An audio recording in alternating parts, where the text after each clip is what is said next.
5월 9일 대선이 눈앞에 다가온 가운데 대선 후보 지지율에 이목이 쏠리고 있습니다. 여론조사기관 리얼미터가 발표한 4월 2주차 지지율 여론조사에 따르면 더불어민주당 문재인 후보가 44.8%로 1위를 기록했습니다. 이어 국민의당 안철수 후보가 전주보다 소폭 상승한 36.5%로 2위를 기록했지만 일간 지지율은 일정 기간 소폭 하락한 것으로 나타나 그 이유가 무엇인지 관심이 모입니다. 한편 최근 각종 여론조사에 따르면 적극적 투표층의 4분의 1가량이 지지 후보를 바꿀 수 있다고 응답한 것으로 나타난 상황. 이에 19대 대선 후보들의 유권자 표심 잡기는 한층 더 치열해질 것으로 전망됩니다.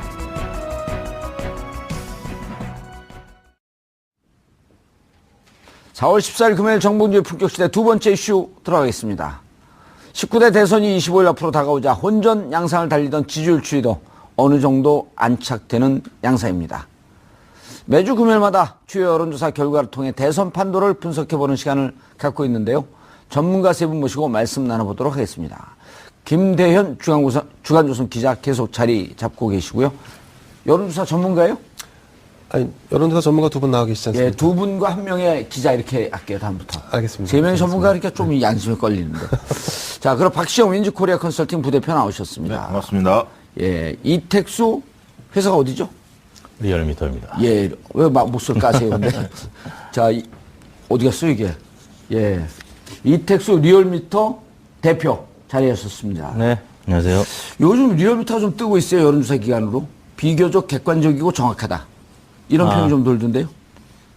왜냐하면 그렇게 보시는 분들도 있고요. 예. 또 열세 후보로 발표되는 후보나 캠프 진영이나 혹은 지지층에서는 예. 또 반대로 비난의 댓글을 다는 분들도 물론 계시죠. 네. 왜냐하면 4월 4일 내일신문, 네. 디오피니언, 네. 그 이후로 여론조사 기관에 대한, 네. 그러니까 이게 제가 보니까 생태계를 다 뒤흔들어 버린 것 같아요. 네. 그날 그렇죠. 발표하고 난 이후로 또 그 이후에 다자구도에서도 하고 샘플링에 문제가 있다. 이런 건 결국 그 업계 전체를 폭파시켜버린 거거든요. 그렇죠. 이제 여론조사 심의위원회 출범 이후에 모든 조사 설계도를 여론조사 심의위원회 홈페이지에 올리게 돼 있으니까 예. 그걸 보고 이제 많은 유권자들도 알게 됐고 또 같은 조사 업계에 있는 분들도 특히 이제 뭐 디오피니언 조사에서 양자구도가 뒤집혔고 예. 또 코리아 리서치 조사에서 다자구도가 처음 뒤집혔는데 KBS하고 연합뉴스 발표한 거죠. 그렇죠. 근데 공교롭게도 이제 샘플링 방식에 좀 예. 변화가 있었거나 또 다른 조사기관의 결과는 좀 달랐기 때문에 네, 그래서 이제 좀 집중적으로 조명을 하게 됐고 예. 그 부분에 대해서 이제 여러 논란이 있는 것 같습니다. 알겠습니다. 김 기자님, 추이가 지금 어떻습니까? 그러니까 저희가 구체적으로 오늘 통계를 발표를 하면 이제 자막으로 나가야 되니까 PD들이 귀찮아해요. 예. PD들을 자를 수는 없잖아요. 아니, 근데 두 분 여론조사 전문가분들 앞에 계신데 왜 또 저한테 그 통계와 관련된 전체적인 흐름. 흐름. 예, 네. 이제 여론조사 이게 높낮이가 있었는데 네네. 저희가 처음 들어가는 말에 조금 안착되어가는 양상을 보이고 있다. 이랬단 말이에요. 후보들 간에 등락이 좀 거듭하고 그러다가 그 추이가 어떠냐 이런 말씀입니다. 네, 뭐 아시다시피 지금 이번 대선 구도는 오자구도로 가고 있고요. 예. 그리고 또 그 중에 양강인데 문재인, 안철수 후보의 지지율 현상이 지금 거의 뭐 박빙 경합으로 가고 있죠. 예. 우리가 지금 관심을 갖는 부분은 안철수 후보가 치고 올라오면서 안철수 후보에 대한 검증, 그러니까 문재인 후보와 동시에 이루어지는 안철수 후보에 대한 검증, 이게 예. 과연 어떤 영향을 미칠 것이냐. 그 지지율에 영향을 줬다. 당연히 주고 있는 거죠. 근데 중요한 것은 얼마나 주었느냐가 중요한 대목입니다.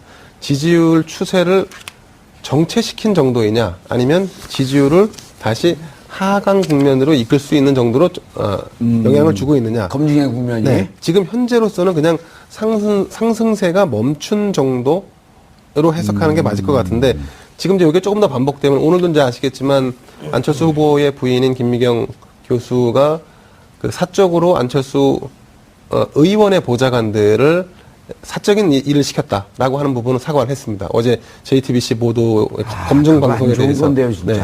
그러니까 이제 이렇게 그 검증 과정에서 사과하고 인정하면 쿨하게 넘어가는 것 같지만 실제로는 그래, 문제가 있구나. 지금 김미경 교수가 학교에 채용되는 부분에서도 의혹이 있는데 채용되고 나서 보좌관들을 사적으로 본인이 일을 시켰어? 이런 부분까지 이제 연결되면 사실은 지지율이 좀 주춤하거나 떨어질 가능성이 높아지겠죠. 예. 근데 여기서 이제 더 중요한 거는 지지율이 떨어진다는 징후가 나타날 때 이제 그 주자는 고민을 하기 시작하는데 예. 정 의원님 아시겠지만 묘수를 찾기 시작하거든요. 이 예. 지지율을 어떻게 유지시킬 것인지 혹은 다시 반등으로 가져갈 것인지. 예. 이제 거기서 이제 사실은 또 다른 자충수가 나올 수도 있다. 뭐 예. 이런 우려가 있습니다. 그 유명한 그 전라고 선배 유명한 분 한 분 계시잖아요. 네, 최동욱 변호사. 예, 그분이 네. 이런 얘기 하잖아요. 죽으려면 꾀를 내도 죽을 게만 낸다. 예, 그분의 어록에. 아, 그래요? 예, 그게 옛날 속담인가요? 잘 모르겠는데. 전라도 속담인가요? 그게 전주 속담인가요? 예. 아니 근데 지금 저 얘기가 무척 중요하거든요. 네. 저게 어디에서 한번 발생을 했냐 하면 안철수 후보가 사립유치원연합회 대회 가서 네. 단서를 잘못 얘기했단 말이에요. 네. 단설에 대한 정책을 잘못했는데 와갖고 해명하면서 두 번씩이나 또 함정에 빠져요. 네, 그렇죠. 그러니까 지금 안철수 후보의 지지율을 보면 주말까지가 급등세를 띄었습니다. 계속 지난 하루에, 주말. 예, 지난 주말. 오늘도 일요일까지. 주말인데 이번 주말은 아니죠. 예, 지난 주말. 지난주 일요일까지 급등세를 했고 월요일 날까지도 좀 괜찮은 느낌이었는데 월요일 이후에부터 조금씩 하락세를 보이고 있습니다. 그게 이제 폭은 그렇게 크지는 않은데 조정 국면입니까? 하락세입니까? 저는 조정 국면을 좀 보이고 있는데 하락의 조짐이 완만하기에는 좀 나타나고 있는데 중요한 거는 이상 징후들이 몇 가지가 있다. 이게 쌓이면 확 떨어질 수가 있거든요. 근데 이상 징후가 뭐냐면 일단 지금 여러 의혹들이 제기되고 있는데 그런 의혹들 중에서 공사 개념이 좀 없는 거 아니냐. 오늘도 그게 좀 아픈 거죠. 부인의 문제들, 그러니까 그 안철수 의원의 보좌진들을 임의로 사용하고 그래서 공사 개념이 좀 없다. 그 다음에 말씀하신 대로 유치원 발언 때문에 정책에 좀 준비가 덜 돼 있는 거 아니냐. 이런 부분들. 그리고 또 한 가지는 이 TV 토론이 상당히 중요했는데 TV 토론에서 상당히 평가가 그렇게 호의적이지 않습니다. 너무 화가 난 듯한 근데 느낌? 좀 경색돼 있고, 예. 예, 좀 말린다라 그럴까 우리로 표현을 한다면 예. 좀 말렸죠. 그래서 이제 그런 것들이 계속 되고 있고 또 홍준표 지사는 또 얼찌기 좌파다 이렇게 공격하고 있고 또 문재인 후보 측에서는 저건 정권 교체 아니다. 네. 정권 연장 세력의 지원을 받는 대리인이다. 협공이 좀 이루어지고 있거든요. 그래서 혼자 좀 타결을 해야 하는데 이 구도 싸움 하기가 좀 어려운 국면이 좀 있습니다. 예. 그러다 보니까 여러 가지 의혹들도 계속 쏟아지고 좀 징후 자체가 좀 좋은 징후는 아니다. 그래서 이번 주말에 그 언론사들이 대규모로 다 조사를 또 합니다. 일제히 예. 금요일, 토요일, 일요일 조사를 해서 월요일 날 발표할 것 같은데 예. 그 지지도에서 만약에 격차가 뭐 5% 이상 좀 벌어진다. 이러면 1차 고비가 좀 왔다. 이렇게 볼 수도 있을 것 같습니다. 앞으로 그 말씀하실 때 이번 주말에 네. 여론조사 기관들이 대대적으로 여론조사 한다 이렇게 얘기하실 때 이번 주말에 리얼미터를 비롯한 여론조사 기관들이 리얼미터는 항상 하기 때문에. 그래요? 네, 옆에 그렇습니다. 있는데 좀 띄워주면 그 눈이 좋고 매부 좋고. 아, 예, 알겠습니다. 요즘에 여론조사를 먹고 살기 힘듭니다. 아까 내일신문 이런 게 있어서. 아니 그래서 제가 그 얘기를 네. 물어본 거예요. 사실은 이게 이럴 때 사람들이 관심을 갖고 있을 때거든요. 네. 이럴 때 공정하게 해주는 모습. 네. 저는 박시영 부대표가 아주 중요한 포인트를 지적했다고 보는데 안철수 후보가 공과 사의 구분 개념이 없지 않나? 이게요. 공직자 있는 분들이 그 차는 자기가 사더라도 관공서에 있는 분들은 차도 이제 관공서에서 나오지만 국회의원들은 차는 자기가 사거든요. 네. 근데 이거 차도 사주는지 오해하는 분들도 계시는데 차는 자기가 사지만 기사분은 국가 세금으로 월급이 나옵니다. 그런데 이걸 잘못해서 부인들 시장 갈 때, 부인들 모임 갈 때 이 기사를 쓰는 경우가 있는데 이거 아주 구설수에 많이 오르거든요. 네. 안철수 후보가 이른바 그걸 한 거 아니에요, 이번에? 그런 의미를 보인 거죠. 네. 그게 어떻게 영향을 좀 미칠까요? 지금까지 최근에 안철수 후보의 지지율 상승은 예. 구도의 변화 때문에 지지율이 온 좀 거다. 오른 그런 측면이 강하죠. 그러니까 이제 선거의 3대 요소라고 하는 인물, 구도 정책. 근데 아하. 구도가 10여 명 되는 후보들 중에 이제 오자 구도로 압축이 되면서 특히 이제 안희정, 이재명 후보를 지지했던 민주당 내 지지층이 일부 이탈해서 지지율이 상승을 했는데 지금부터는 이제 본인의 경쟁력으로 승부를 봐야 되겠죠. 근데 네. 지금 TV 토론을 통해서나 아니면 검증 과정을 통해서 안철수 후보 같은 경우는 이제 인물 검증을 지금 받는 것이고요. 물론 이제 국민의당이나 안철수 캠프에서는 네거티브다라고 이제 여러 가지 항변을 하고 있습니다만 아무튼 그 인물 면에서 과거에도 많은 정치인들이 보좌진의 여러 그 그렇죠. 제보 때문에 선거에서 불이익을 보는 경우가 있었는데 아무튼 안철수 후보 같은 경우도 2013년부터 국회의원을 하면서 20여 명의 보좌진이 거쳐갔다고 하는데 그중에 일부 보좌진들이 그렇지 않겠습니까? 국회의원들과 보좌진들 간에 좋게 헤어지는 경우보다는 안 좋게 헤어지는 경우가 더 많겠죠. 안 헤어지면 되잖아요. 그렇죠. 안 헤어지면은 이제 당연히 현재 남아서 보좌를 할 것이고 그런 과정에서 아무튼 일부 제보가 지금 나오고 있는 것인데요. 과거에도 선거에 나온 후보들 중에 이런 보좌진들의 제보 혹은 운전기사의 제보 이런 경우들이 어떻게 보면 굉장히 큰 영향을 미쳤던 적이 있고요. 정책 면에서 어떤 특정 집단에 가서 이제 맞춤형 정책으로 얘기하는 것이 옛날 같았으면 그냥 넘어갈 수도 있는 것인데 요즘에는 워낙 현미경으로 유권자들이 다 보고 있고 언론이 감시를 하고 있기 때문에 그런 부분이 영향을 미쳐서 최근 들어 좀 지지율이 정체 내지 소폭 하락하는 것이 아닌가 싶습니다. 앞으로 어떻게 추이를 전망할지는 그건 이번 주 좀 해봐야 되나요? 그렇죠. 리얼미터를 비롯한 여론사기관들 이번 주에 조사를 해봐야 되지 않겠습니까? 아유 부끄러워라. 한마디 더 보태면요.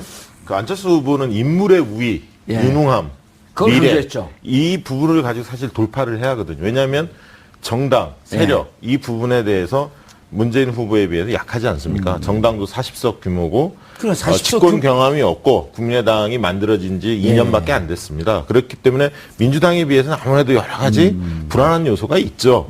그런데 그러면 인물에 압도를 해야 하는데 지금 이제 최근에 여러 악재들이 좀 쏟아지면서 좀 불안하지 않나. 이 부분하고 좀 신뢰하기 좀 어렵다. 믿지 못하겠다. 이런 요소들이 약간씩 쌓이고 있습니다. 이 부분을 빨리 떨쳐내야 합니다. 그렇지 못하면 세력에서 밀리기 때문에 인물에서 우위가 형성되지 못하면 문재인 후보를 이겨내기가 굉장히 어려울 수도 있다. 그렇게 보여집니다. 예.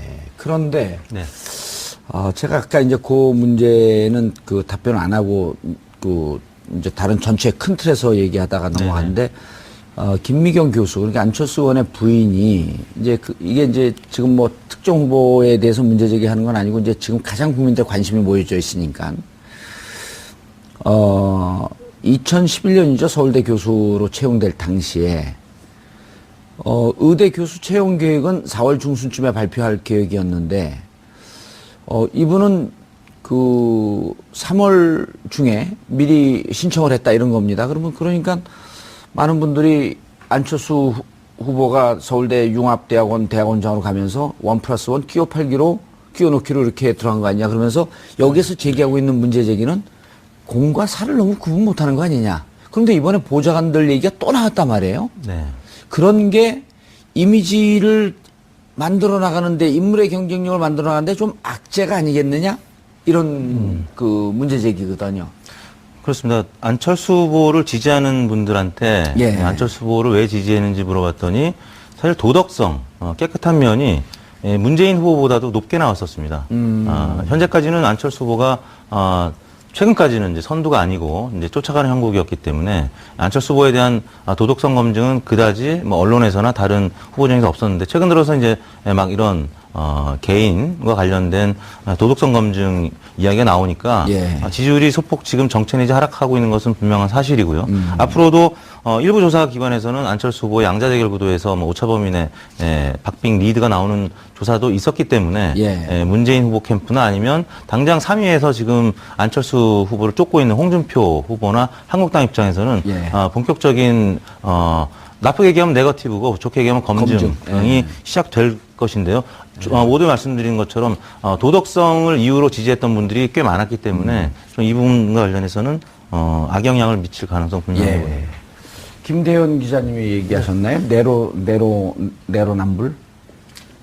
내로남불이요? 예, 내가 하면 로맨스, 남이 하면 불륜. 뭐 제가 한 얘기는 아닌데 뭐 흔히 듣던 얘기긴 합니다. 예, 아니 흔히 듣던 얘기예요? 뭐 요즘 뭐 속칭 뭐 그런 표현을 자주 하지 않습니까? 그걸 저는 어제 그저께 들으니까 저는 무척 청정한 삶을 살고 있었나 보네요. 오늘 시청자들의 게시판이 폭발할 것 같습니다. 예, 시청자분들이 지금 문자를 안 보내고 있습니다. 아니 이게 왜 제가 지금 여쭙냐 하면 여론조사에 대해서 우리가 지금 보고 있는데 나머지 내부는 거의 지금 일관돼 큰 변화가 없는데 안철수 후보의 지지만 지금 춤을 추고 있단 말이에요. 그런데 보면 이제 지난번에 그 뭐 조폭, 신천지, 부인 채용, 특혜, 딸, 재산 이런 문제도 별 요동이 없다가 계속 상승을 하다가 유치원 문제가 불거진 날 리얼미터에서 조사를 해봤어요. 11월 12일 이틀 동안. 그때 하락을 하고 있단 말이에요. 이만큼 이게 충격으로 간 걸까요? 아니면 그냥 흐름이 조정 국면이나 이렇게 꺾인 걸까요? 그러니까 뭐 그 내용에 대해서 어떻게 보세요? 그 부분은 뭐 이렇게 생각합니다. 그 처음에는 그 상승세를 저지하기 위해서 상대 진영에서 내놓는 일종의 네거티브 전략으로 치부된 측면이 있었는데, 예. 근데 이게 이제 계속 쌓이고 누적되면서 새로운 사실들이 양파 껍질처럼 이렇게 보태진단 말이죠. 예. 사실 여부를 떠나서.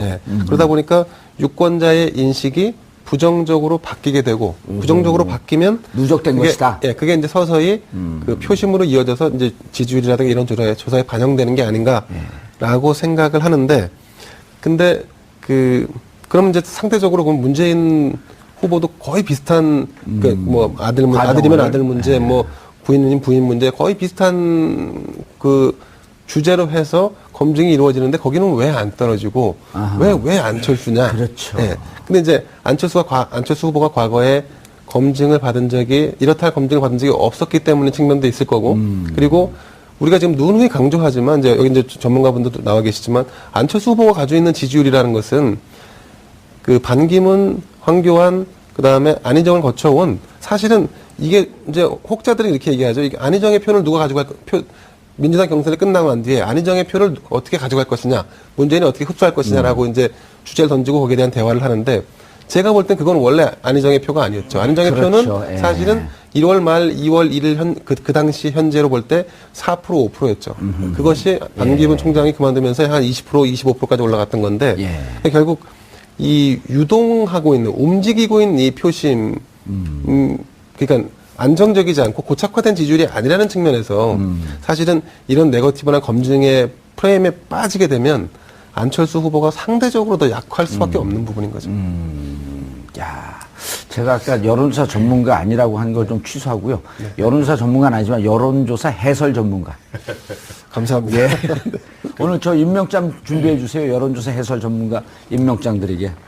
문재인 후보는 이번 주 월요일 날이 사실 1차 고비가 왔습니다. 왜냐하면 그동안에 계속 앞서 오다가 월요일 날 일제히 조사기관들 언론사가 발표했을 때 엎치락뒤치락 했지 않습니까? 예. 1차 고비가 온 것을 나름대로는 잘 지금 버틴 거죠. 근데 일부 조사들을 보면 소폭이지만 문재인 지지율이 조금 상승하고 있습니다. 그래서 우리 이제 리얼미터나 박시영 부대표님 정확하게 이번 주 월요일 날 고비가 왔나요? 아니면 지난주 4월 4일 4월 5일, 6일 요때쯤 고비가 왔나요? 그때부터 고비가 왔죠. 예. 근데 이제 그러면서 쭉 좁혀진 거죠. 우리 좁혀져서. 시청자분들은 그런 걸 칼같이 잡아내니까 좀 네. 분명해 주시기 바랍니다. 그런데 이제 그게 조사 결과로 드러난 것은 딱 붙은 결과가 드러나고 일부 역전이 되지 않았습니까? 그게 예. 이제 일요일, 월요일 날 쏟아진 거죠. 아하, 그래서 그 1차 조사 고비가 온 결과가. 건데 이걸 과연 그렇게 해서 안철수 후보가 확 그 대세를 장악할 수도 있었습니다.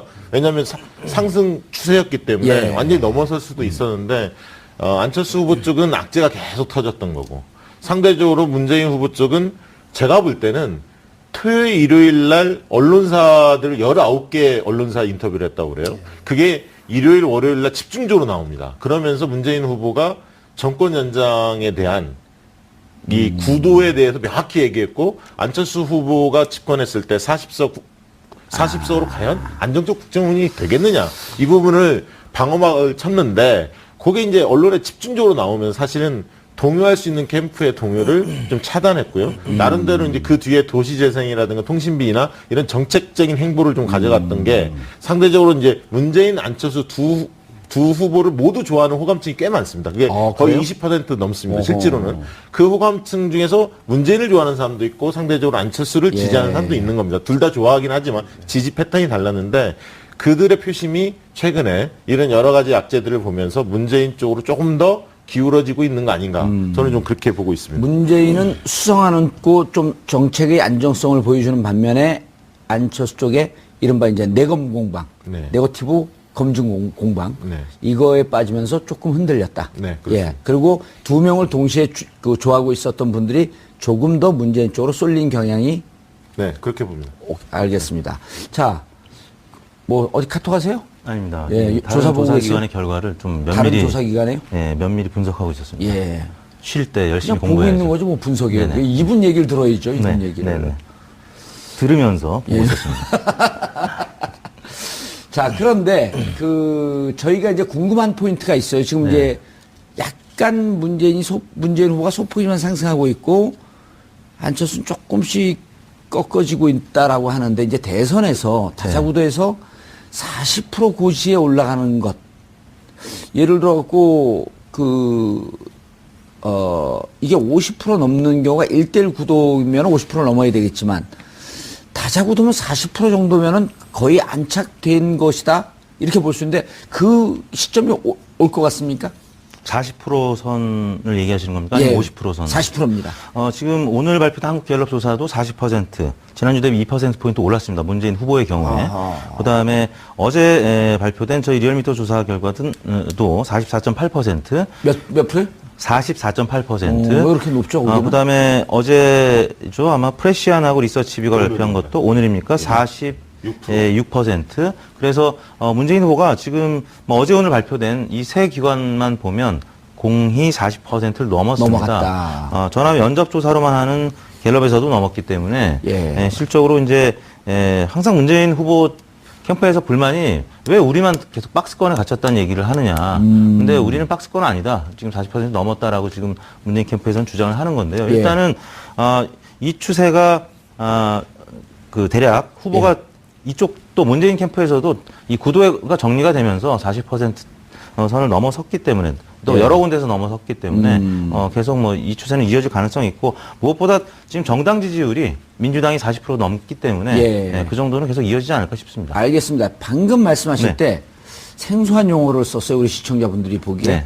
박스권에 갇혔다. 이게 무슨 표현인가요? 그게 이제 주식 용어인데요. 이제 예를 들면 문재인 후보 같은 경우에 다자구도에서 처음에는 20%대 중반 박스권에 갇혀 있다. 30%를 못 넘어서고 있다. 움직이지 않고 네. 지지율에서 한동안 진행되고 있는 네. 것. 거기서 오르락 내리락, 20% 예, 그 중반. 정도에서. 그러다 이제 30% 중반으로 넘어갔고, 예. 이제는, 어제 오늘 발표된 조사기관들이 40%를, 모두, 예. 넘어섰기 때문에, 이제는 이제 40%에서, 45% 박스권 얘기가 또 나오겠죠. 예. 네. 알겠습니다. 김 기자님, 이 대선 와중에 4월 12일 날 치러진 재보궐선거 결과, 이거를 통해서 앞으로 대선을 좀 볼 수 있나요? 아니면은 전혀 무관할까요? 전혀 무관하다고 하기는 어렵겠지만 예. 그 결과를 한번 좀 분석하고 그거에 따른 대선 흐름을 어떻게 볼 것이냐. 뭐 일단 4.12 재보선에서 주목되는 건 두 가지였을 겁니다. 예. 아마 이 호남 지역은 국민의당에서 대체로 다 그 승리를 거뒀고, 그 다음에 TK 대구 경북 지역은 자유한국당에서 대부분 다 석권을 했고, 그리고 나머지 경남은 민주당, 그 다음에 수도권은 좀 엎치락뒤짝 갈렸는데, 그래서 TK를 자유한국당이 석권을 했기 때문에 보수가 자유한국당 표냐라고 보기는 어렵죠. 왜냐하면 이거는 굉장히 로컬 지역 단위 선거이기 때문에 예컨대 기초의원 선거 같은 경우는 그것이 전체의 유권자의 표심을 좌우한다라고 보기는 어렵겠죠. 내 옆집에 사는 사람 혹은 내가 늘 마주치는 사람에게 더 호감이 가는 정도인 것이지 전체 흐름을 판단하는 어떤 기제로 사용하기 좀 어려울 것 같습니다. 예. 예. 재보궐선거에서 가장 예. 사실은 참패한 게 바른정당 아닙니까? 근데 그러면서 유승민 후보가 완주하기가 어려울 거다. 왜냐하면 당내 의원들도 동요가 크고 이렇게 예상했는데 사실 바로 이어진 TV 토론에 선전을 했어요. 그래서 거의 어떻게 뭐 보면 1등 제일 잘했다 이런 표현이 네, 나오잖아요. 어쨌든 주가가 뛰었죠. 그러다 보니까 어떻든 완주를 할 수 있는 발판은 확보한 거 아니냐. 이 부분이 이제 좀 재밌게 보는 부분이고요. 두 번째는 우리가 지금 조사를 해보면 유동층이 제일 많은, 아직도 후보를 결정하지 못했다고 하는 태도 유보층, 판단 유보층이 제일 많은 계층이 60대와 20대, 특히 60대는 영남입니다. 그러니까 이분들은 영남을 PK하고 TK로 나누면 그렇죠. 어느 TK가 더 많죠. TK 그렇습니다. 대구 경북 쪽에 예, 더 많습니다. 그래서 이번 재보궐 선거가 어떻게 보면 홍준표 후보한테 힘을 실어진 것이라기보다는 제가 볼 때는 미워도 다시 한번 이 정서가 발동한 겁니다. 그러니까 보수의 안방인 TK에서 보수 세력, 보수 정당한테 힘을 좀 몰아줘야 한다. 섭섭한 것도 있고 잘못한 것도 있지만 한 번 더 기회를 주자. 이런 정서가 저는 있다고 보거든요. 근데 그것이 홍준표 후보이냐? 이 부분은 좀 더 넘어야 할 부분은 있지만 적어도 자유한국당을 이대로 버려둘 수는 없다. 자유한국당을 지키자. 이 정서가 상당히 형성될 가능성도 저는 있다고 보고요. 이 부분이 과연 안철수 후보가 문재인 후보 간에 격차가 조금 더 벌어지면 그 힘이 더 커질 겁니다. 공간이 확보될 수도 있다고 봅니다. 예. 그래서 다음 주 여론조사가 굉장히 중요한 겁니다. 예, 다음 주 여론조사 중요하다는 건 지금 세 번째 얘기했거든요. 물레방아 자꾸 돌리지 마시고요. 100m를 포함한 다음 주에 그렇습니다. 자, 이택수 대표님. 궁금한 게 이제 저희가 여기 지금 40분 동안 방송을 하는데 타 방송에서 나온 뻔한 얘기하면 우리 시청자분들은 모욕하는 거잖아요. 그리고 네. 시청자분들이 TV 보다가 이런 얘기 할 거 아니에요. 넌 나에게 모욕감을 주었어. 그런 거 하지 말아야죠. 네네. 좀 더 생소하고 좀 더 분명하고. 자, 20대가 아직 결정 안 했다. 네. 흔들리는 표심 20%가 부동층이다. 네. 그 다음에 현재 결정했는데 앞으로 바꿀 수 있다라고 하는 분들도 꽤 나오고 있다. 그리고 그것이 젊은 층으로 갈수록 그런 비율이 높다. 이런 게 어떻게 영향을 미칠까? 일단 20% 부동층, 네. 그다음 앞으로 바뀔 수 있는 가능성이 있는 층, 네. 이런 분들에 대한 그 흐름, 그리고 이런 분들이 어떤 변수로 흔들릴 것이냐. 일단 문재인 후보 지지층과 안철수 후보 지지층을 보면은 예. 뭐 설문조사를 했을 때 결과입니다. 문재인 후보 지지층은 보다 더 확고한 충성도를 갖고 있고요. 계속 지지하겠다는 의견이 한 7, 8%포인트 문재인 후보가 안철수 후보보다 높은 편이고요. 또 하나는 현재 투표 지지하고 의향률. 있는 네. 안철수 문재인 후보의 지지층에다가 네. 계속 지지하겠습니까? 바꾸겠습니까? 라고 네. 물어보면 문재인 지지하는 층에서 7, 8% 정도가 더 높게 나는 계속 지지하겠다. 네네. 이렇게 나온다는 거죠. 네네. 두 번째는 투표 의향인데 예. 문재인 후보를 지지하는 세대 예. 20, 30, 40대가 지금 리얼미터 기준하면 반드시 투표한다는 의견이 20대가 88%, 30대 83.8%, 또 40대도 88.6% 이렇게 나타나고요. 적극적 투표 의향층. 예, 반드시 투표하겠다는 의견입니다. 그런데 반면에 안철수 후보를 지지하는 지지층 50대, 60대에서는 20, 40대보다 투표 의향률이 반드시 투표하겠다는 의견이 50대 82.4, 60세 이상의 인구가 굉장히 많은데 76.3%로 좀 굉장히 떨어지네요. 적게 나타나고 예. 있습니다. 그러니까 지난 대선 때 같은 경우는 5, 60대의 투표율이 상당히 높았고 20, 30대가 좀 저조했는데 지금 이 경우만 봐서는 그리고 실제 이게 투표로 이어질 경우에는 문재인 후보가 조금은 유리한 지점에 있다라고 봐야 될 것 같고 지역별로도 마찬가지입니다. 지금 TK 지역에서 안철수 후보가 지지율이 그나마 좀 높게 나오는데 이 지역이 투표 의향률, 반드시 투표하겠다는 의견이 70%대로 유일하게 낮게 나타나고 있습니다. 그러니까 박근혜 전 대통령 탄핵 이후, 그다음에 구속 이후에 예. TK 이 민심이 굉장히 움츠러들었고 소극적인데 혹여나 샤이 보수 표심이 여론에서 안 잡혔을 수도 있습니다. 그래서 예. 이분들이 적극적으로 투표할 가능성도 있긴 있습니다만 현재 발표된 여론조사만 보면 문재인 후보가 조금 더 충성도 면에서도 강하고 투표 의향률에서도 조금 더 높다. 지지를 보이고 있습니다. 그것이 실질적으로 지지 비율하고 연동해서 계산해 보면 조금 더 긍정적으로 문재인 후보한테 네. 나타날 가능성이 높다 이렇게 보시는 거죠. 제가 먼저 예. 한 말씀 드릴까요? 지금 사실 우리가 가장 관심이 있고 가장 중요한 대목은 이제 문재인 후보와 안철수 후보의 대결에서 누가 이길 수 있느냐 이 부분 아니겠습니까? 어떻게 이렇게 예리하게 예. 정리를 근데 이제 했어요? 지금 사실은 우리가 이렇게 이 여론조사를 보게 되면 매일매일 데일리 또 위클리 단위로 해서 흘러가는 흐름에 사실은 이렇게 보다 보면 숲 전체를 보기 어려워지는 측면이 없잖아 있습니다. 근데 제가 이제 이 부분에서 지금 저희가 이번 주는 제가 볼 때 이번 대선에서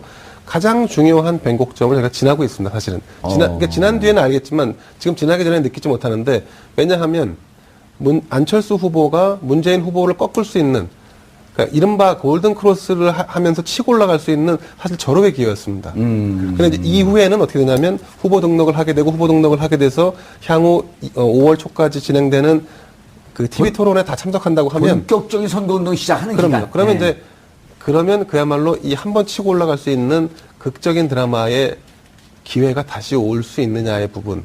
아마 여기에 퀘스천 가지고 있는 분이 많을 텐데 예. 제가 이제 사실은 이 추세를 보면서 그러니까 추세와 전략을 같이 이렇게 병행해서 한번 바라본 제 관점에서 본다 그러면 안철수 후보가 이 크로스를 그 예컨대 지금 40 초반대, 30대 후반대에서 한번 더 뚫고 올라가려고 했으면 사실은 정당 간 연대의 끈을 놓는 것이 아니라 그걸 더 감아줬어야 됩니다.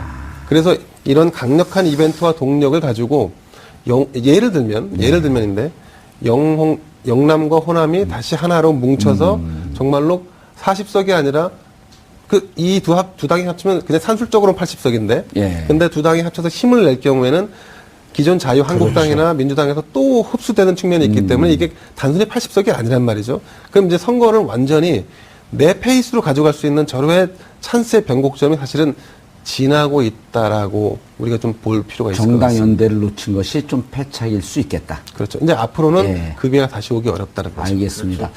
김대영 기자님은 아까 여론조사 해설 전문가라고 하니까 내용이 훨씬 좋아졌어요. 아, 그렇습니까? 앵커의 칭찬은 기자도 춤추게 한다. 알겠습니다. 예. 예, 훌륭한 방송입니다. 이름이 뭐라고요? 김대현입니다. 아니, 품격시대. 품격시대. 딱 걸렸어요. 하나만 더 말씀드리면 그 안철수 후보는 연령별로 보면 50대를 확고하게 지키면서 20대를 흔드는 전략으로 갈 겁니다.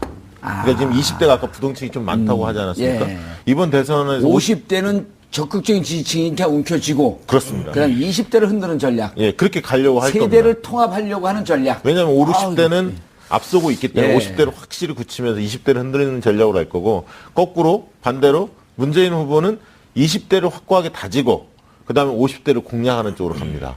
그래서 전선이 지금 보면 30대, 40대는 거의 표심이 굳어지고 있습니다. 부동층도 줄어들고 예. 아까 유치원 발언 논란 때문에 더 그런 것도 앵그리맘. 공과돼요. 예, 그렇습니다. 그래서 이게 이제 대학가가 다음 주부터 시험입니다. 중간고사입니다. 그래서 접근하기가 쉽지는 않습니다. 1, 2주 정도는. 4월 말 정도 시험이 이제 끝나야 본격적으로 이제 대학가 투어들이 아마 각 후보들이 이루어질 텐데요.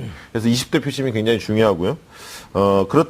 그리고 나서 이렇게 하나 더 본다면은 이번에 유치원 발언이 어제 사실 TV토론에서 그 안철수 후보가 굉장히 아픈 대목이 뭐였냐면 그 교육개혁, 학제 개편 이 부분이 유권자들한테 굉장히 그동안에 신선하게 다가왔는데 다가왔었거든요. 어제는 악재였죠. 어제는 그 부분이 허점이 많다라는 게 드러났거든요. 예. 사실은 유승민, 심상정, 문재인 후보가 집중적으로 그 부분을 제기하면서 아주 간단하게 1년 동안 1학년이 90만 명이 되는 시대가 온다? 그렇죠. 대혼란의 시대라고 사람들 멈추다 하는 거죠. 2012년, 13년생들이 그렇게 된다는 거예요. 그러니까 그 학부모들이 지금 굉장히 들썩들썩 거립니다. 왜냐하면 그분들이 20대 후반, 30대 초반에 예비 학부형들인데. 지금 20대 초반은 아니고 그분들 20대 후반, 30대 초반. 예, 30대 중반까지도 되겠죠.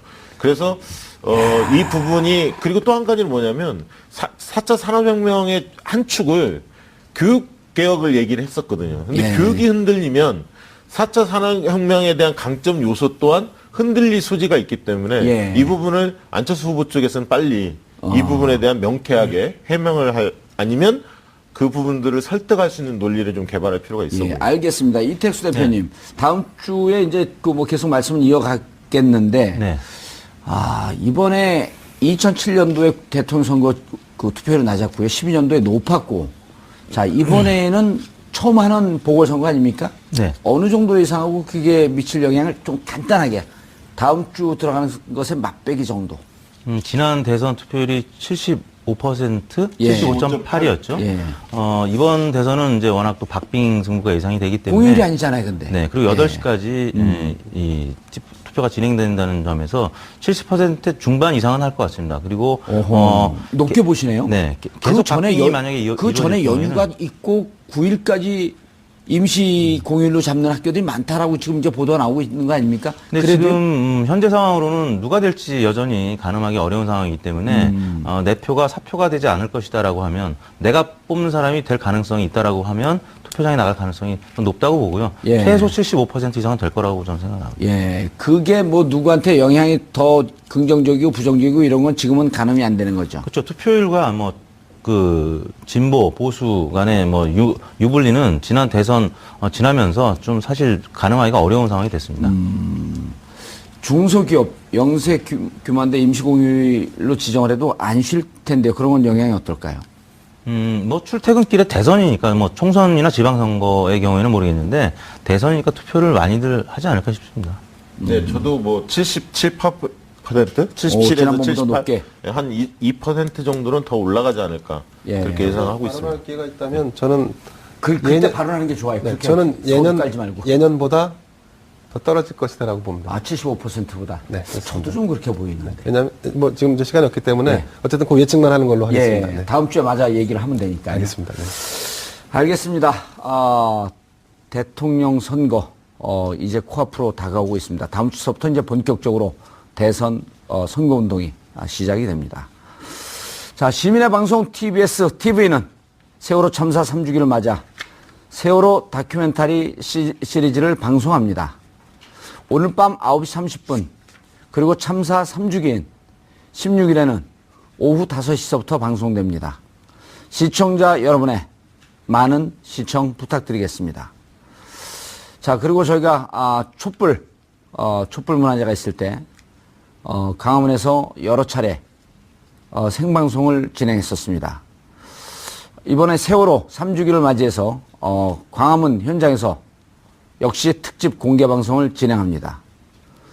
오후 5시서부터 8시까지 세종문화회관과 정부종합청사 사이에서 진행되고요. 출연자들은 오늘 나온 박시영 부대표도 출연하고요. 박주민 의원님, 그다음에 이재화 변호사님 출연할 예정입니다. 시청자 여러분들 많이 현장에 나와서 참여해 주시기 바라겠습니다. 자, 이틀 뒤인 4월 16일 세월호 3주기를 맞이합니다. 온 국민을 슬픔으로 몰아넣은 세월호 참사 이후 3년이 지났지만 진상규명은커녕 사고의 원인조차 밝혀내질 못했습니다. 그리고 아직도 미수습된 희생자 9명은 여전히 세월호 안에 남아 있습니다. 가족들은 깊은 슬픔으로 속이 타들어갔고 국민들은 정말 이게 나라인가 하는 한탄만 나옵니다.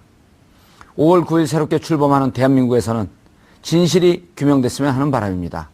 그리고 책임자도 반드시 처벌됐으면 하는 바람입니다. 가족의 슬픔을 달래고 안전한 사회, 사람답게 사는 사회로 가는 그 길, 3주기를 맞아 우리가 하는 각오입니다. 4월 14일 금요일 정봉주의 품격시대 마치겠습니다. 감사합니다.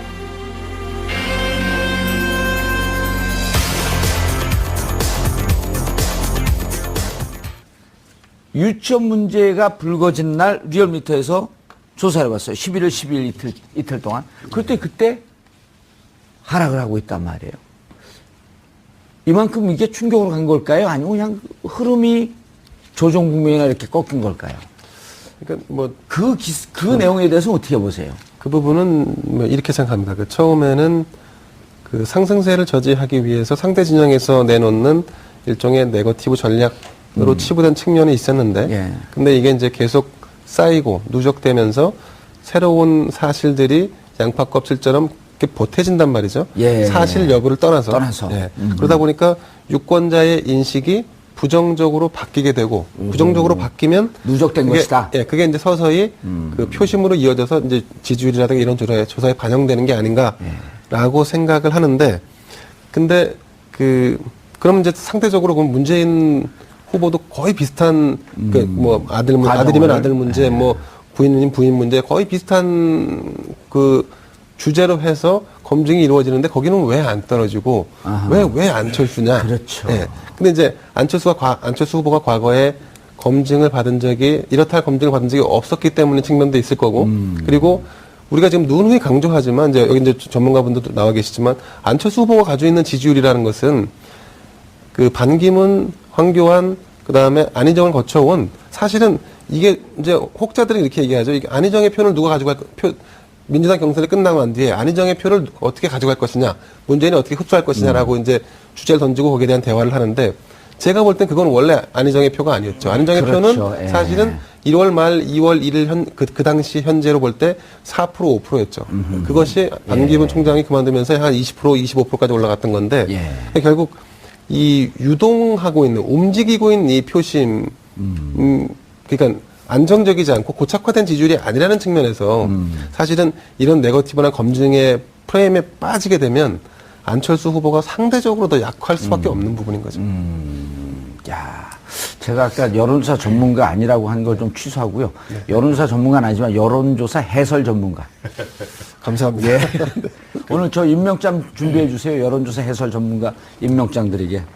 문재인 후보는 이번 주 월요일 날이 사실 1차 고비가 왔습니다. 왜냐하면 그동안에 계속 앞서 오다가 월요일 날 일제히 조사기관들 언론사가 발표했을 때 엎치락뒤치락 했지 않습니까? 예. 1차 고비가 온 것을 나름대로는 잘 지금 버틴 거죠. 근데 일부 조사들을 보면 소폭이지만 문재인 지지율이 조금 상승하고 있습니다. 그래서 우리 이제 리얼미터나 박시영 부대표님 정확하게 이번 주 월요일 날 고비가 왔나요? 아니면 지난주 4월 4일, 4월 5일, 6일 요때쯤 고비가 왔나요? 그때부터 고비가 왔죠. 예. 근데 이제 그러면서 쭉 좁혀진 거죠. 우리 좁혀져서. 시청자분들은 그런 걸 칼같이 잡아내니까 좀 네. 분명해 주시기 그런데 바랍니다. 이제 그게 조사 결과로 드러난 것은 딱 붙은 결과가 드러나고 일부 역전이 되지 않았습니까? 그게 예. 이제 일요일, 월요일 날 쏟아진 거죠. 아하, 그래서 그 1차 조사 고비가 온 결과가. 건데 이걸 과연 그렇게 해서 안철수 후보가 확 그 대세를 장악할 수도 있었습니다. 왜냐하면 상승 추세였기 때문에 예. 완전히 넘어설 수도 있었는데 안철수 후보 쪽은 악재가 계속 터졌던 거고 상대적으로 문재인 후보 쪽은 제가 볼 때는 토요일, 일요일 날 언론사들 19개 언론사 인터뷰를 했다고 그래요. 그게 일요일, 월요일 날 집중적으로 나옵니다. 그러면서 문재인 후보가 정권 연장에 5월 9일 대선이 눈앞에 다가온 가운데 대선 후보 지지율에 이목이 쏠리고 있습니다. 여론조사기관 리얼미터가 발표한 4월 2주차 지지율 여론조사에 따르면 더불어민주당 문재인 후보가 44.8%로 1위를 기록했습니다. 이어 국민의당 안철수 후보가 전주보다 소폭 상승한 36.5%로 2위를 기록했지만 일간 지지율은 일정 기간 소폭 하락한 것으로 나타나 그 이유가 무엇인지 관심이 모입니다. 한편 최근 각종 여론조사에 따르면 적극적 투표층의 4분의 1가량이 지지 후보를 바꿀 수 있다고 응답한 것으로 나타난 상황. 이에 19대 대선 후보들의 유권자 표심 잡기는 한층 더 치열해질 것으로 전망됩니다.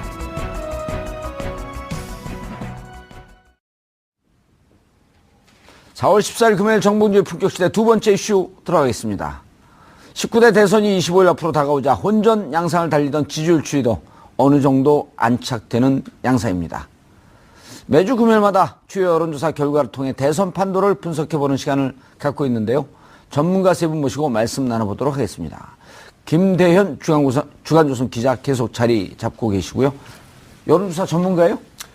아니, 여론조사 전문가 두 분 나와 계시지 않습니까? 예, 두 분과 한 명의 기자 이렇게 할게요, 다음부터. 알겠습니다. 세 명의 전문가 그러니까 좀 양심에 걸리는데. 자, 그럼 박시영 윈즈코리아 컨설팅 부대표 나오셨습니다. 네, 반갑습니다. 예, 이택수 회사가 어디죠? 리얼미터입니다. 예, 왜 목소리 까세요, 근데? 자, 어디 갔어요, 이게? 예. 이택수 리얼미터 대표 자리하셨습니다. 네, 안녕하세요. 요즘 리얼미터가 좀 뜨고 있어요, 여론조사 기관으로. 비교적 객관적이고 정확하다. 이런 표현이 좀 돌던데요. 그렇게 왜냐하면 보시는 분들도 있고요. 예. 또 열세 후보로 발표되는 후보나 캠프 진영이나 혹은 지지층에서는 예. 또 반대로 비난의 댓글을 다는 분들도 물론 계시죠. 왜냐하면 4월 4일 내일신문, 네. 디오피니언 네. 그 이후로 여론조사 기관에 대한 네. 그러니까 이게 제가 보니까 생태계를 다 뒤흔들어 버린 것 같아요. 그날 그렇죠. 발표하고 네. 난 이후로 또 그 이후에 다자구도에서도 하고 샘플링에 문제가 있다. 이런 건 결국 그 업계 전체를 폭파시켜버린 거거든요. 그렇죠. 이제 여론조사 심의위원회 출범 이후에 모든 조사 설계도를 여론조사 심의위원회 홈페이지에 올리게 돼 있으니까 예. 그걸 보고 이제 많은 유권자들도 알게 됐고 또 같은 조사 업계에 있는 분들도 특히 이제 뭐 디오피니언 조사에서 양자구도가 뒤집혔고 예. 또 코리아 리서치 조사에서 다자구도가 처음 뒤집혔는데 KBS하고 연합뉴스 발표한 거죠. 그렇죠. 그게? 근데 공교롭게도 이제 샘플링 방식에 좀 예. 변화가 있었거나 또 다른 조사기관의 결과는 좀 달랐기 때문에 네, 그래서 이제 좀 집중적으로 조명을 하게 됐고 예. 그 부분에 대해서 이제 여러 논란이 있는 것 같습니다. 알겠습니다. 김 기자님, 추이가 지금 어떻습니까? 그러니까 저희가 구체적으로 오늘 통계를 발표를 하면 이제 자막으로 나가야 되니까 PD들이 귀찮아해요. 아, 예, 예. PD들을 자를 수는 없잖아요. 아니, 근데 두 분 여론조사 전문가분들 앞에 계신데 왜 또 저한테 그 통계와 관련된 부분- 전체적인 흐름. 아, 흐름. 예, 네. 이제 여론조사 이게 높낮이가 있었는데 네네. 저희가 처음 들어가는 말에 조금 안착되어가는 양상을 보이고 있다. 이랬단 말이에요. 후보들 간의 등락이 좀 거듭하고 그러다가 그 추이가 어떠냐 이런 말씀입니다. 네, 뭐 아시다시피 지금 이번 대선 구도는 오자 구도로 가고 있고요. 예. 그리고 또 그 중에 양강인데 문재인, 안철수 후보의 지지율 현상이 지금 거의 뭐 박빙 경합으로 가고 있죠. 예. 그 우리가 지금 관심을 갖는 부분은 안철수 후보가 치고 올라오면서 안철수 후보에 대한 검증, 근데 문재인 후보와 동시에 이루어지는 안철수 후보에 대한 검증 이게 예. 과연 어떤 영향을 미칠 것이냐. 그 지지율에 영향을 줬다. 당연히 주고 있는 거죠. 근데 중요한 것은 얼마나 주었느냐가 중요한 대목입니다. 지지율 추세를 정체시킨 정도이냐, 아니면 지지율을 다시 하강 국면으로 이끌 수 있는 정도로 영향을 주고 있느냐. 검증의 국면이. 네. 지금 현재로서는 그냥 상승세가 멈춘 정도로 해석하는 게 맞을 것 같은데, 지금 이제 이게 조금 더 반복되면, 오늘도 이제 아시겠지만 안철수 후보의 부인인 김미경 교수가 그 사적으로 안철수 의원의 보좌관들을 사적인 일을 시켰다라고 하는 부분은 사과를 했습니다. 어제 JTBC 보도 검증 그거 방송에 안 좋은 대해서. 건데요, 진짜. 네. 그러니까 이제 이렇게 그 검증 과정에서 사과하고 인정하면 쿨하게 넘어가는 것 같지만 실제로는 아, 그래, 문제가 있구나. 지금 김미경 교수가 학교에 채용되는 부분에서도 의혹이 있는데 채용되고 나서 보좌관들을 사적으로 본인이 일을 시켰어? 이런 부분까지 이제 연결되면 사실은 지지율이 좀 주춤하거나 떨어질 가능성이 높아지겠죠. 예. 근데 여기서 이제 더 중요한 거는 지지율이 떨어진다는 징후가 나타날 때 이제 그 주자는 고민을 하기 시작하는데 예. 정 의원님 아시겠지만 묘수를 찾기 시작하거든요. 이 예. 지지율을 어떻게 유지시킬 것인지 혹은 다시 반등으로 가져갈 것인지. 근데 예. 거기서 이제 사실은 또 다른 자충수가 나올 수도 있다. 뭐 예. 이런 우려가 있습니다. 그 유명한 그 전라고 선배 유명한 분 한 분 계시잖아요. 네, 최동욱 변호사. 예, 그분이 네. 이런 얘기 하잖아요. 죽으려면 꾀를 내도 죽을 게만 낸다. 예, 그분의 어록에. 아, 그래요? 예, 그게 옛날 속담인가요? 잘 모르겠는데. 전라도 속담인가요? 그게 전주 속담인가요? 예. 아니 근데 지금 저 얘기가 무척 중요하거든요. 네. 저게 어디에서 한번 발생을 했냐 하면 안철수 후보가 사립유치원연합회 대회 가서 네. 단서를 잘못 얘기했단 말이에요. 네. 단설에 대한 정책을 잘못했는데 와갖고 해명하면서 두 번씩이나 또 함정에 빠져요. 네, 그렇죠. 그러니까 지금 안철수 후보의 지지율을 보면 주말까지가 급등세를 띄었습니다. 계속 지난 하루에, 주말. 예, 지난 주말. 오늘도 일요일까지. 주말인데 이번 주말은 아니죠. 예, 지난 주말. 지난주 일요일까지 급등세를 했고 월요일 날까지도 좀 괜찮은 느낌이었는데 월요일 이후에부터 조금씩 하락세를 보이고 있습니다. 그게 이제 폭은 그렇게 크지는 않은데 조정 국면입니까? 하락세입니까? 저는 조정 국면을 좀 보이고 있는데 하락의 조짐이 완만하게는 좀 나타나고 있는데 중요한 거는 이상 징후들이 몇 가지가 있다. 이게 쌓이면 확 떨어질 수가 있거든요. 근데 이상 징후가 뭐냐면 일단 지금 여러 의혹들이 제기되고 있는데 그런 의혹들 중에서 공사 개념이 좀 없는 거 아니냐. 오늘도 그게 좀 아픈 거죠. 부인의 문제들, 그러니까 그 안철수 의원의 보좌진들을 임의로 사용하고 그래서 공사 개념이 좀 없다. 그 다음에 말씀하신 대로 유치원 발언 때문에 정책에 좀 준비가 덜 돼 있는 거 아니냐. 이런 부분들. 그리고 또 한 가지는 이 TV 토론이 상당히 중요했는데 TV 토론에서 상당히 평가가 그렇게 호의적이지 않습니다. 너무 화가 난 듯한 근데 이제 느낌? 경색돼 있고 좀 말린다라 그럴까 우리로 표현을 한다면 예. 좀 말렸죠. 그래서 이제 그런 것들이 계속되고 있고 또 홍준표 지사는 또 얼찍이 좌파다 이렇게 공격하고 있고 또 문재인 후보 측에서는 저건 정권 교체가 아니다. 네. 정권 연장 세력의 지원을 받는 대리인이다. 왜냐하면 정당 세력 이 부분에 대해서 문재인 후보에 비해서 약하지 않습니까? 정당도 40석 규모고 그래, 40석 집권 경험이 없고 국민의당이 만들어진 지 2년밖에 안 됐습니다. 그렇기 때문에 민주당에 비해서는 아무래도 여러 가지 불안한 요소가 있죠. 그런데 그러면 인물에 압도를 해야 하는데 지금 이제 최근에 여러 악재들이 좀 쏟아지면서 좀 불안하지 않나. 이 부분하고 좀 신뢰하기 좀 어렵다. 믿지 못하겠다. 이런 요소들이 약간씩 쌓이고 있습니다. 이 부분을 빨리 떨쳐내야 합니다. 그렇지 못하면 세력에서 밀리기 때문에 인물에서 우위가 형성되지 못하면 문재인 후보를 이겨내기가 굉장히 어려울 수도 있다. 그렇게 보여집니다. 예. 그런데 네. 제가 아까 이제 그 문제는 그 답변을 안 하고 그 이제 다른 전체 큰 틀에서 얘기하다가 넘어갔는데 김미경 교수, 그러니까 안철수 의원의 부인이 이제 이게 이제 지금 뭐 특정 후보에 대해서 문제 제기하는 건 아니고 이제 지금 가장 국민들 관심이 모여져 있으니까 2011년이죠. 서울대 교수로 채용될 당시에 의대 교수 채용 계획은 4월 중순쯤에 발표할 계획이었는데 이분은 그 3월 중에 미리 신청을 했다 이런 겁니다. 그러니까 많은 분들이 안철수 후보가 서울대 융합대학원 대학원장으로 가면서 1+1 끼워놓기로 이렇게 들어간 거 아니냐 그러면서 여기에서 제기하고 있는 문제 제기는 공과 사를 너무 구분 못하는 거 아니냐. 그런데 이번에 보좌관들 얘기가 또 나왔단 말이에요. 네. 그런 게 이미지를 만들어 나가는데 인물의 경쟁력을 만들어 나가는데 좀 악재가 아니겠느냐 이런 그 문제 제기거든요.